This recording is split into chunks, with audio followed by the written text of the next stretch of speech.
spirit of honoring the men and women who've dedicated their lives to serving, we're also taking the time to explore what's being done to help those in blue who answer the call and may not know what they're walking into. Our Dylan Valencia got a chance to speak with Dixon police officers about their wake-up call and the resources they have to cope. Good morning, Dylan.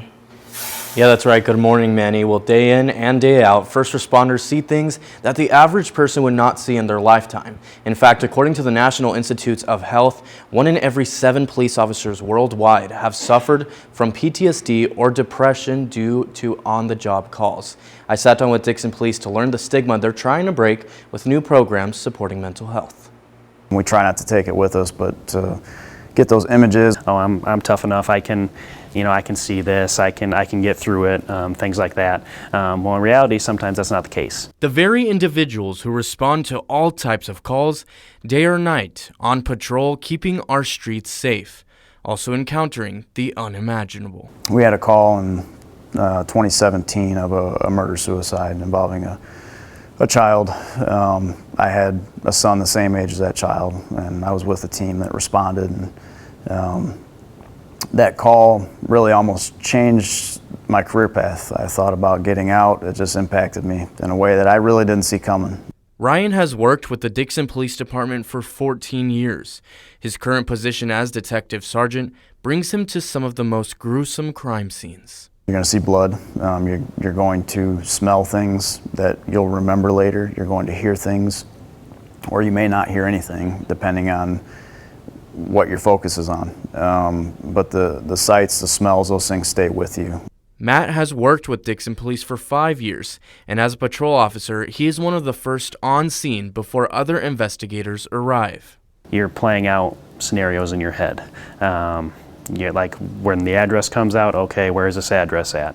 Do I need to park a block away? Do I need to, when do I need to shut my lights off? When do I need to shut my siren off? Much like Ryan, one call changed Matt's career. Her daughter called us and said that she hadn't heard from her mom in about a week. And much like this call, the ones you don't think would impact you are the ones that impact you the most. Is what really gets me. The smell is just, is not very good. I immediately knew that we had a deceased person inside of the house. Within 12 hours of telling his leadership that he was struggling with PTSD, he was in therapy. And I do want the officers out there to know that it is okay to not be okay. Because, time on the job, it'll catch up to you. After Ryan experienced that fateful call, he played a role in bringing on some of the mental health initiatives that Dixon Police now has.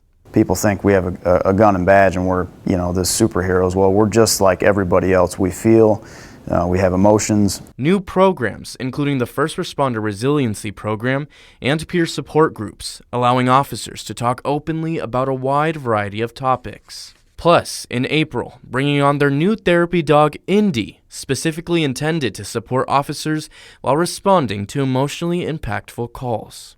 We're using her for the officers and for if there's traumatic incidents with victims of crimes, we can bring her in and they can be with the officers. I can talk to the officers and just kind of try and get their mind off of it and start that healing.